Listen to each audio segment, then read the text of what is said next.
जय हिंद दोस्तों, स्वागत है आपका हमारे इस मस्त और धमाकेदार वीडियो में।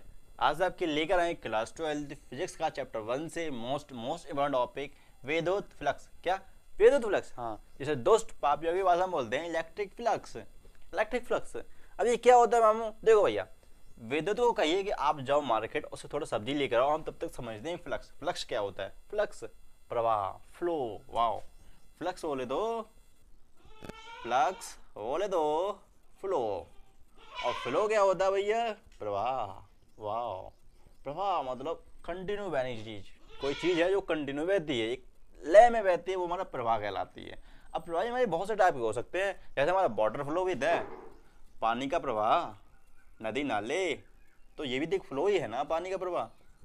देखो भैया, हमें लिखना भी नहीं आता, समझ रहे हम? तो वाटर फ्लो भी ये तो एक फ्लक्स कहलाएगा ना, बट भाई फ्लक्स किसका कहलाएगा? किसका फ्लैग? हमारे पानी का। एक हमारा करंट का भी होता है। करंट का बोले तो आवेश बहता है उसमें, तो आवेश बहता है तो ये वो भी तो करंट, करंट का भी तो फ्लो होता है भैया। तो ये भी तो एक फ्लक्स भी हो सकता है। हाँ बिल्कुल हो सकता है, क्यों नहीं हो सकता? तो ये भी हो सकता है, लेकिन हम बात करेंगे विद्युत फ्लक्स की। विद्युत फ्लक्स, हाँ। तो विद्युत फ्लक्स कैसे आएगा, कहाँ से आएगा, बताते हैं। रुको जरा, बस 5 मिनट रुकिए, ऐसे मक्खन तरीका समझ में आएगा मामू कि आप भी क्या याद रखोगे। तो फ्लक्स का मतलब समझ आएगा, मतलब प्रवाह, फ्लो, मतलब कंटिन्यू चीज, मतलब कि एक लय में बहनी चीज है, ठीक है। तो ये हमारा फ्लो फ्लो होता है, और तो फ्लक्स होता है। विद्युत फ्लक्स, विद्युत कहाँ से आया? विद्युत क्षेत्र, जानते हैं सब विद्युत क्षेत्र को। क्या होता है विद्युत क्षेत्र? ये एक ऐसा क्षेत्र होता है जिसमें कोई अन्य आवेश लाते हैं तो उस पर कोई बल लगता है, ठीक है। और इसके कारण होती है हमारी विद्युत क्षेत्र रेखाएं। क्या होती हैं? रेखाएं। कौन सी वाली? विद्युत क्षेत्र रेखाएं, विद्युत क्षेत्र रेखाएं। अब भैया इनका प्रवाह होगा हमारे किसी पृष्ठ में, तो वो कहलाएंगे हमारी क्या? विद्युत फ्लक्स। विद्युत क्षेत्र रेखाएं बहुत अहम रोल रखती हैं। देखो भैया, अब विद्युत क्षेत्र रेखाएं कैसे, क्या मतलब है? जैसे हमारे पास कोई विद्युत क्षेत्र है, ठीक भैया, ठीक है, इसमें हमारी विद्युत क्षेत्र है, रेखाएं भी हैं, विद्युत क्षेत्र रेखाएं ये रही मैं कुछ इस तरह से, और हमारा विद्युत क्षेत्र है, ठीक है। तो ये जो रेखाएं किसी पृष्ठ से लंबवत, जितनी लंबवत गुजर जाए, मतलब कोई पृष्ठ है उसके लंबवत जितनी भी रेखाएं गुजर जाती हैं, भाई हमारा इलेक्ट्रिक फ्लक्स कहलाता है। जैसे हमारे पास है कोई ये पृष्ठ है, ठीक है भैया, ये वाला कोई पृष्ठ है, ठीक है, इसके लंबवत, बिल्कुल इसके अभिलंबवत, मतलब इसके लंबवत गुजरने वाली जितनी भी रेखाएं कहलाएंगी ना, जितनी भी रेखाएं होंगी वो सभी की सभी कहलाएंगे हमारी इलेक्ट्रिक फ्लक्स। सभी का मतलब इनकी टोटल संख्या कहलाती है इलेक्ट्रिक फ्लक्स, कुल संख्या कहलाती है इलेक्ट्रिक फ्लक्स। और ये तो बाहर निकल गई, ये भी बाहर गई, ये भी बाहर गई, हमें पृष्ठ के अंदर तो गई नहीं। तो ये जितनी अंदर से गई, जितनी अभिलंबवत गई पृष्ठ के, तो वो कहलाएंगे हमारी क्या? Electric flux. इसमें से कितनी गई? 4। तो ये हमारा कहलाएगा इलेक्ट्रिक फ्लक्स। मतलब किसी पृष्ठ से गुजरने वाली अभिलंबवत कुल पृष्ठ, कुल विद्युत क्षेत्र रेखाओं को ही बोलते हैं हम क्या? Electric flux.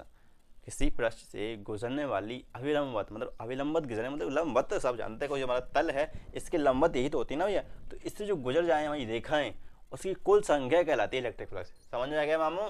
ठीक है, ठीक है। अब बात करते हैं हम इसे लिखेंगे कैसे, कैसे लिखेंगे इसे, फॉर्मूला कैसे, कहाँ से लाएंगे? बहुत ईजी है, बहुत ईजी तरीके समझिए। देखो भैया, आप समझ रहे ना कि हमारे ये एक पृष्ठ है और हमारे विद्युत क्षेत्र रेखा है, तो इनसे ऑब्वियसली इनसे ही फॉर्मूला बनेगा। फॉर्मूला इनसे ही बनेगा। दो ही चीज़ें हमारे पास, एक तो पृष्ठ है और एक हमारा विद्युत क्षेत्र है। तो विद्युत क्षेत्र और पृष्ठ कैसे बनाएंगे फॉर्मूला? सुनो भैया, हमने जानते हैं कि हमारे एक पृष्ठ है, ये हमारा मतलब कोई तल है, ठीक है, इसका एरिया भी होता है, एरिया लंबाई इंटू चौड़ाई, ठीक है। तो ये हमारा एक एरिया हुआ, तो ये इसका भैया एरिया भी होगा। एरिया बोले तो क्षेत्रफल, क्षेत्रफल बोलते हैं भैया, ठीक है भैया, ये क्षेत्रफल हुआ एक। लेकिन क्षेत्रफल क्या आप कह सकते हैं कि एरिया एक सदिश राशि है? नहीं, ये एरिया एक अभी तो अदिश है, लेकिन जब इसकी एक दिशा हो जाती है, लेकिन इसकी दिशा भी होती है, इसके लंबवत, बिल्कुल लंबवत, तो ये हमारे एक एन कैप दिशा भी होती है, जस्ट जैसे बोलते हैं एक सदिश राशि होती है, ये एक सदिश है ना, तो हमें जब दिशा आ जाती है तो ये एक सदिश बन जाता है, ठीक है। दिशा के कारण सदिश बन जाता है तो उसका मतलब हो जाता है, तो ये इसकी जब टोटल कुल मिलाएगी टोटल बन जाए ना, तो हमारा कहलाता है ए वेक्टर, जिसे बोलते हैं हम क्षेत्रफल सदिश, क्षेत्रफल सदिश बोलते हैं भैया। क्या बोलते हैं? क्षेत्रफल सदिश। ये होता है मोस्ट इंपोर्टेंट है। हाँ, अब इसकी दिशा कैसे होती है? हमारा जो तल है इसके जस्ट लंबवत। कैसे मामू? सुनो रुको, बता होता है। जैसे हमारे पास एक तल है, ठीक है, ये हमारा एक तल है, तो इसकी दिशा क्या कहलाएगी, इसकी दिशा इसके तो बिल्कुल लंबवत, ये हमारी एन कैप है तो ये हमारी दिशा कहलाएगी इसके उसके तल के लंबवत, और ये हमारा पृष्ठ है। अभी इसका एरिया क्या होगा, लंबाई इंटू चौड़ाई, तो ये इसके तो लंबाई एरिया, तो ये केवल परिमाण है, ये क्षेत्रफल एक परिमाण होता है जबकि एक अदिश राशि होती है। लेकिन जब इसके साथ दिशा आ जाए तो टोटल मिला के एक वेक्टर बन जाता है जिसे बोलते हैं क्षेत्रफल सदिश, और जिसकी दिशा होती है तल के लंबवत। ठीक है भैया, अब इसकी जरूरत कैसे पड़ी, अब देखो ना भैया, हमारा परिभाषा में खुद ही बोल रहा है कि किसी पृष्ठ से अविलंबित गुजरने वाली कुल विद्युत क्षेत्र रेखाओं की संख्या को इलेक्ट्रिक फ्लक्स बोलते हैं। और इसकी जो डेफिनेशन है वो आपके कंप्यूटर सेकंड में मिल जाएगी, डोंट वरी। ठीक है, टेलीग्राम चैनल है वहाँ पर मिल सकता है, क्या है PCMY वाला जी। ठीक है, तो ये चीज़ है, क्षेत्रफल सदिश समझ में आ गया, विद्युत क्षेत्र जानते हैं, तो चलिए चलते हैं बनाते हैं अपना फॉर्मूला बहुत ईजी तरीके से। ठीक है भैया, चलिए तो क्या करेंगे हम, कैसे करेंगे, क्या होता है भैया फ्लक्स, तो फ्लक्स है ना विद्युत फ्लक्स, इसको सिंबली हम फाई ई से लिखते हैं, फ्लक्स को हम फाई से लिखते हैं, लेकिन हमारा विद्युत का तो इसलिए हम फाई ई लिखते हैं। चलो भैया अब देखा था हम विद्युत फ्लक्स का फॉर्मूला में कैसे लिखेंगे, क्योंकि न्यूमेरिकल करना है तो विद्युत फ्लक्स का सिंपल फॉर्मूला चाहिए। अब फॉर्मूला कैसे लिखेंगे, बहुत ईजी है, सिर्फ दो चीज़ें जरूरत होती है, विद्युत क्षेत्र और एरिया, एरिया क्षेत्रफल सदिश। ठीक, इजी तरीके से कर सकते हैं, बहुत ईजी। तो भाई जो विद्युत फ्लक्स होता है ना, इसको सिंपली हम फाई ई से लिखते हैं, किससे लिखते हैं, फाई, ये हमारा फाई होता है और ई होता है, ये होता है हमारा विद्युत फ्लक्स, इससे लिखते हैं। ठीक है, इसे इसका सिंबल होता है। ठीक है भाई, ठीक है। देन अब बताते हैं कि ये कैसे इक्वेशन बनाएंगे। हमने सिर्फ दो ही चीज़ें पढ़ी हैं, क्षेत्रफल और विद्युत क्षेत्र। तो ये फ्लक्स होता है ना वो डायरेक्टली प्रोपोर्शनल होता है किसके, विद्युत क्षेत्र के। इक्वेशन नंबर 1 कैसे, मतलब जितना ज़्यादा हैवी हमारे विद्युत क्षेत्र हो, जितना बड़ा हैवी होगा उतनी ज़्यादा विद्युत क्षेत्र रेखाएं निकलेंगी, और जितनी ज़्यादा विद्युत क्षेत्र रेखाएं होंगी हमारा फ्लक्स की तरह ज़्यादा होगा। ठीक है, जैसे हमारे पास जितनी ज़्यादा घनघोर अति वाला विद्युत क्षेत्र होगा, बहुत ज़्यादा वाला, तो वो हमारे क्या बहुत ज़्यादा विद्युत क्षेत्र निकलेंगे, और विद्युत क्षेत्र ज़्यादा होंगे तो हमारा फ्लक्स भी ज़्यादा होगा, ये हमारा विद्युत क्षेत्र। ठीक है, अब बात करते हैं सेकंड की। तो सेकंड में क्या है, हमारा जो फाई होता है ना विद्युत क्षेत्र, वो डायरेक्टली प्रोपोर्शनल होता है क्षेत्रफल के। हैं वो कैसे यार, क्षेत्रफल कैसे हो सकता है, देखो भैया जितना बड़ा एरिया, हमने बताया ना कि कोई भी पृष्ठ है उसके तल के लंबवत जितने भी विद्युत क्षेत्र रेखाएं हैं उनकी टोटल संख्या हमारा विद्युत फ्लक्स कहलाती है ना।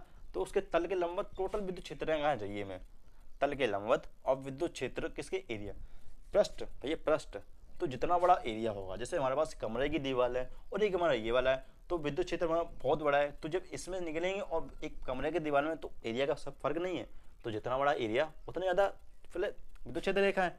तो भैया सिंपल है भैया, जैसे ये हमारा विद्युत क्षेत्र, ये हमारा एरिया, एक छोटा सा नन्ना सा मुन्ना सा, और एक हमारा बहुत बड़ा वाला है। ठीक है भैया, ठीक, एक बड़ा वाला है, तो भैया किससे ज़्यादा निकलेंगे विद्युत क्षेत्र रेखा है, तो सिंपल ऑब्वियसली इससे ज़्यादा निकलने वाली है भैया, इससे देख लो ना भैया, इससे कितनी ज़्यादा बस हद से ज़्यादा इतनी निकलेंगी। लेकिन इसमें देखो भैया, इसमें ज़्यादा मतलब एरिया का भी फर्क होता है, तो ये हमारी विद्युत क्षेत्र रेखा है, इस तरह से इसमें ज़्यादा निकले, किसमें ज़्यादा निकले, इसमें, तो मतलब एरिया।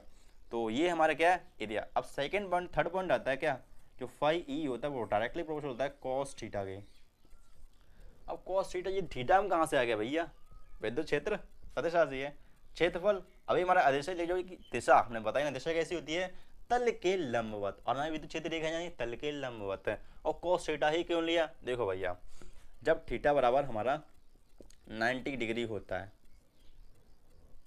थीटा किसके बीच है, विद्युत क्षेत्र और क्षेत्रफल के, क्षेत्रफल सदिश के बीच, मतलब क्षेत्रफल का भी एक दिशा होती है, क्षेत्रफल की नहीं, क्षेत्रफल सदिश की दिशा होती है। हमारा पृष्ठ है इसके लंबवत, इसके जस्ट लंबवत, बिल्कुल तल के लंबवत, बताइए अभी दिखाइए ना, तो इसके लंबवत ऐसा खड़ा, देखो देखो देखो अभी रुको बताते हैं, जस्ट ए मिनट। जैसे हमारे पास ये है, ये हमारा कोई क्या तल है, ठीक, तल जानते हैं, ठीक है। अब एक बात बताओ सुनो, ये है और इससे विद्युत क्षेत्र रेखा निकलने, और ये इसकी दिशा है, ये इसकी दिशा है, ये इसकी विद्युत क्षेत्र निकल इस दिशा, इस ऐसे निकलनी है, ऐसे, ठीक है भैया। तो जब ऐसे निकल रही है तो इसके तल के लंबवत ही जा रहे हैं, ये भी जा रही हैं, इसी दिशा में जा रही हैं, और हमारा विद्युत क्षेत्र जो क्षेत्र है, क्षेत्रफल इसकी दिशा भी यही है, और विद्युत क्षेत्र रेखा में यही जा रहे हैं, तो मतलब थीटा इज इक्वल टू 0, मतलब समझे, थीटा इज इक्वल टू 0, जिसका मतलब है कि अगर थीटा हमारा 0 हुआ, किसके बीच के बीच, क्षेत्रफल सदिश और विद्युत क्षेत्र की रेखाओं के बीच अगर थीटा हमारा 0 हुआ, तो हमारे विद्युत क्षेत्र अधिकतम जाएंगी, अधिकतम। और एक बात बताओ, 0 पर थीटा में 0 किसका मान अधिक होता है, कॉस थीटा, जानते हैं कॉस 0 पर मान कितना होता है, 1 होता है, और जबकि कॉस 90 पर मान कितना होता है, जीरो। इसका मतलब है अगर थीटा 90 हुआ, मतलब अगर हमारा तल ऐसा है, सुनो तल हमारा ऐसा है, इसकी दिशा इस तरफ है और विद्युत क्षेत्र का हमारी इस दिशा में जानी है, तो ये क्या इससे इस पृष्ठ से कोई विद्युत क्षेत्र जा रही है, नहीं जा रही है। इसका मतलब है कि अगर हमारा थीटा 90 हुआ, ये हमारा तल की है और ये हमारे विद्युत क्षेत्र रेखा है, तो इसमें से कुछ जा ही नहीं रहा, तो फ्लक्स जीरो, समझे हम। और cos 90 के होता है जीरो, इसलिए हमने यहाँ पर cos थीटा लिया है। और थीटा किसके बीच का कोण है, विद्युत क्षेत्र और क्षेत्रफल सदिश, ठीक है भैया। जब cos थीटा बराबर 90 होता है तो भैया cos 90 कितना हो जाता है भैया, cos 90 हो जाता है जीरो। इसका मतलब फ्लक्स भी हमारा हो जाएगा जीरो। क्यों, बता दिया पृष्ठ से। भैया पृष्ठ कहाँ, हमारा पृष्ठ की दिशा ये रही, पृष्ठ की दिशा ये है और हमें विद्युत क्षेत्र इस दिशा में जा रही है, तो कहाँ से जाएगा पृष्ठ, कहाँ से गुजरेंगे, विद्युत क्षेत्र देखा है तो नहीं जाएंगे। और अगर हमारे पास थीटा बराबर जीरो हो जाए, थीटा बराबर जीरो, तो जिसका मतलब होता है कोस जीरो का मतलब होता है 1, जिसका मतलब होता है कि हमारा फ्लक्स होगा वो कितना होगा, मैक्सिमम होगा भैया, मैक्सिमम बहुत ज़्यादा होगा, ठीक है भैया। क्योंकि 1 हो जाए तो सिंपली हमारा ई ए कहलाएगा, ठीक है। अब बताते हैं इसको, अगर इसको जोड़ कर लिखें, ठीक है, जमा कर लिखते हैं इसको, तो क्या होगा फॉर्मूला, फॉर्मूला सिंपल है भैया, फाई ई ए कॉस थीटा, ये आ गया हमारा फाई विद्युत फ्लक्स का फॉर्मूला। आया ना मन ना मजा। चलो अब इसको रब करके समझ में तो आ गया होगा कि cos थीटा ही क्यों लिया। तो cos थीटा हमने रीजन इसका है कि ये cos थीटा जो जीरो होता है, जीरो उसका मान अधिकतम होता है और जो हमारा cos 90 पर मान मिनिमम होता है, ठीक है, जीरो हो जाता है cos 90 पर। जब जीरो, हम जीरो का फ्लक्स मतलब जीरो, कुछ मतलब ही नहीं है। लेकिन अगर बात करें हम cos जीरो की, तो cos जीरो मतलब 1 होता है, जिसका मतलब अधिकतम। और अधिकतम दिशा चाहिए भैया, क्षेत्रफल, ये है क्षेत्रफल की दिशा और ये हमारे विद्युत क्षेत्र देगा, तो जीरो एंगल बन गया ना, और जीरो एंगल बन गया तो मतलब cos जीरो मतलब 1। और अगर हमने इस दिशा में लिया, इस दिशा में भैया, इस दिशा में हमारा क्षेत्रफल मतलब क्षेत्रफल सदिश की दिशा इस दिशा में और हमें विद्युत क्षेत्र है इस दिशा में जानी है, तो जिसका मतलब है कि थीटा हमारा 90 आएगा और थीटा 90 है तो cos 90 बताओ जीरो और फाई खत्म, बिल्कुल ठीक। ये हमारा फॉर्मूला आ गया, इसको जो जड़ कर लिखा phi is equal to E A cos theta. अब इसको जरा रब करके इसकी डिटेल भी दे देते हैं, पूरी पूरी ए टू जेड, ठीक है भैया। चलो देखते हैं, इसकी फुल डिटेल जानते हैं क्या होती है। देखो भैया हमारा फॉर्मूला क्या आया, फॉर्मूला सिंपल सा, phi E A cos theta, theta किन के बीच कोण है, विद्युत क्षेत्र और क्षेत्रफल सदिश के बीच, ठीक है भैया, ठीक है। तो क्या हम ये आपने वो अदिश गुणन और सदिश गुणन सुना होगा, डॉट एंड क्रॉस गुणन है। जब हमारा क्रॉस गुणन होता है तो हमारा साइन थीटा आता है, और जब डॉट गुणन होता है सदिश राशियों का, आपने वो देखा ही होगा गुणन, तो जब सदिश राशियों का गुणन होता है तो फिर ये हमारे वो दो चीज़ आती हैं। क्या चीज़ आती हैं, एक हमारा साइन थीटा आता है, एक हमारा cos थीटा आता है। cos थीटा कहाँ पर आता है, जब हमारा डॉट गुणा होता है, डॉट गुणा होता है हाँ, और जब क्रॉस गुणा होता है तो साइन थीटा आता है। लेकिन ऐसा क्यों, क्योंकि भैया जब दिशा होती है सदिश राशि गुणा होता है तो आता है। तो बात करते हैं हम क्या लेने हैं यहाँ पर कौन सा गुणा होगा, जा बताओ भैया। इसमें वैसे देखा जाए जो हमारा फाई ई होगा ना, इसका जो गुणा होगा वो होगा अदिश गुणन है। हाँ क्या होगा, phi E vector dot A vector, और इसको सिंपली में क्या इसे यह नहीं लग सकते क्या, ई ए cos थीटा, और यही तो हमारा है ना, बस इसे ऊपर नहीं लिख सकते। लेकिन जो हमारा फाई ई होता है ना, याद रखना है एक अदिश राशि है। कैसी है, अदिश राशि, याद रखना, ठीक है भैया। ये कोई सदिश राशि नहीं है, एक अदिश राशि है, ठीक है, यादिएगा। अब इसके मात्रक देखें, मात्रक है तो सिंपल है भैया, फाई ई विद्युत क्षेत्र, इसका क्या होता है F1Q, ठीक भैया, ठीक है। क्षेत्रफल मीटर स्क्वायर, वैसे इसको तो क्षेत्रफल लिखेंगे ना भैया, ठीक भैया, ठीक है। ये हटाते कोई मतलब नहीं इसका, ठीक है। अभी तो फिलहाल में इसका कोई मतलब यहाँ पर नहीं निकल रहा है, तो यहाँ पर टाइप करें। तो भैया एक बात बताओ, फोर्स का मात्रक क्या होता है, यूनिट क्या होती है, न्यूटन, आवेश कूलम, मीटर स्क्वायर, तो क्या हुआ न्यूटन मीटर स्क्वायर पर कूलम, याद रखना, बड़ी इंपॉर्टेंट। वेमा भी बता दो भैया, वेमा भी देख लेते हैं। फाई ई की वेमा यहीं से निकाल लें। फोर्स का क्या होती है वेमा, फोर्स की MLT inverse square, MLT inverse square, ये होती है हमारी फोर्स की। आवेश की क्या होती है AT, ठीक है भैया, ठीक है। और इसकी दिखाएं तो L स्क्वायर, ठीक भैया, ठीक है। तो उसको जरा लिख लें, सही से लिख लें, जमा आगे लिख लो भैया, ML, L कितना हुआ L स्क्वायर और मतलब L क्यूब, ठीक भैया, टी इनवर्स स्क्वायर और एक हमारा टी यहाँ पर आ जाए दे भी है तुम टी इनवर्स क्यू और हमारा ए इनवर्स आ जाएगा। ये आ जाती है हमारी बीमा किसकी, विद्युत फ्लक्स की। तो आशा करता हूँ वीडियो अच्छी लगी, क्योंकि फ्लक्स से रिलेटेड आपको सभी डिटेल दे चुके हैं हम बहुत ज़्यादा, ठीक है। फ्लक्स हमारे वैसे दो टाइप के होते हैं, फ्लक्स से हमारे दो टाइप के होते हैं, एक पॉजिटिव फ्लक्स एक निगेटिव फ्लक्स। बता दें थोड़ा सुन लें, लेकिन वैसे तो हमने सभी डिटेल दे दी है कि फ्लक्स होता क्या है। विद्युत क्षेत्र रेखाओं को मतलब विद्युत क्षेत्र रेखाएं हमारे किसी पृष्ठ से लंबवत गुजरने वाली संख्या कहलाती है हमारी विद्युत फ्लक्स। विद्युत क्षेत्र रेखाओं की संख्या कहाँ से, कोई पृष्ठ उसके लंबवत गुजरने वाले है ना, तो उसकी टोटल संख्या कहलाती है हमारे क्या, विद्युत फ्लक्स। बात करते हैं विद्युत फ्लक्स दो टाइप का होता है, एक पॉजिटिव एक नेगेटिव। कैसे हो जाता है, वैसे ये चीज़ समझ में आ गई कि हमारा जो फ्लक्स का फॉर्मूला आता है फाई ई ए कॉस थीटा, और कॉस थीटा जब हमारा गुणन में आ जाता है तो हमारा अदिश गुणन होता है जिसके डॉट बोलते हैं। तो जो फाई ई होता है वो ई डॉट ए होता है, ठीक है। और ए वेक्टर और थीटा आप जानते हैं कि इनके बीच का कोण है क्षेत्रफल सदिश और विद्युत क्षेत्र। अभी आसानी से अच्छी तरीके से समझा देता है, ठीक है। और फाई ई याद रखना अदिश राशि होती है, और इसका जो मात्रक आता है वो न्यूटन मीटर स्क्वायर पर कूलम होता है। इसका एक और मात्रक होता है, ठीक है, वो बताएंगे ज़रूर, ठीक है। और फाई ई का हमने विमा देखी, तो विमा क्या आई, M L Q T inverse Q A inverse. इसका जब सॉल्व किया, ठीक। अब बताते हैं फ्लक्स क्यों दो टाइप का कैसे हो गया, टी दो टाइप का वेरी इजी है भाई। थीटा बड़े बड़े थीटा थीटा थीटा जानते हैं सब, थीटा बिल्कुल जानते हैं। अभी बताते हैं भैया, रुको तो। अब सुनो भैया, थीटा हमारे कहाँ बीच कोण होता है, थीटा क्या लिख रहे भैया, flux theta theta theta theta वैसे देखा जाए तो हमारा कोण होता है विद्युत क्षेत्र और क्षेत्रफल सदिश के बीच का कोण ही तो होता है थीटा, बिल्कुल होता है। तो एक बार बताओ कि अगर हमारी विद्युत क्षेत्र रेखाएं इस दिशा में जा रही हैं, ठीक भैया, ठीक है, वही पृष्ठ है उसके लंबवत इस दिशा में जा रही हैं, ठीक है। और हमारा जो थीटा है ना, मतलब जो क्षेत्रफल सदिश की दिशा है वो कुछ इस दिशा में है, मतलब जो थीटा है ना वो 90 डिग्री से अधिकतम है। मतलब मान लीजिए ना 120 डिग्री है, मतलब जो ये है ना, ये हमारी किसी दिशा है, क्षेत्रफल की, क्षेत्रफल सदिश ये इसकी दिशा रही और ये हमारी विद्युत क्षेत्र रही। तो इसका मतलब जो थीटा है ना कितना आ गया, मान लीजिए 190 से ज़्यादा है, 190 से ज़्यादा है, सॉरी 190 नहीं 90 से ज़्यादा है। जिसका मतलब होता है क्या कि हमारा ये जहाँ आएगा तो यहाँ पर कॉस 90 से अगर है देखा जाए तो कॉस में 90 से ज़्यादा देखा जाए तो हमारा क्या होता है, नेगेटिव वैल्यू होती है। जिसका मतलब होता है कि अगर हमारा देख लो भैया, देख लो जल्दी जल्दी, क्योंकि कॉस थीटा में अगर ये हमारा नेगेटिव हो गया, ये अगर नेगेटिव हो गया तो भैया हमारा फ्लक्स कैसा आ गया भैया, नेगेटिव आ गया ना नेगेटिव। तो बोल तो हमारे कैसा होगा, ऋणात्मक।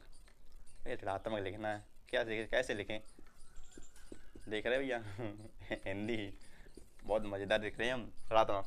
अब बात करते हैं हम पॉजिटिव कैसे हो गया। पॉजिटिव जब हमारा थीटा हो ना, थीटा वो 90 से कम हो, 90 से कम हो, कैसे, विद्युत क्षेत्र देखा है 90 नहीं होना चाहिए, इस दिशा में हो गया, ये रहे हमारा ये हमारा ए है, ये हमारा ए, तो ये थीटा कितना 90 से कम ही तो हुआ ना, देखो ना ये कंडीशन में गई। तो इसका मतलब यहाँ पर तो पॉजिटिव हुआ, कॉस थीटा पॉजिटिव होता है, जब कॉस थीटा पॉजिटिव होता है तो हमारा पॉजिटिव फ्लक्स आ गया ना, फ्लक्स हमारा कैसा आ गया भैया, पॉजिटिव।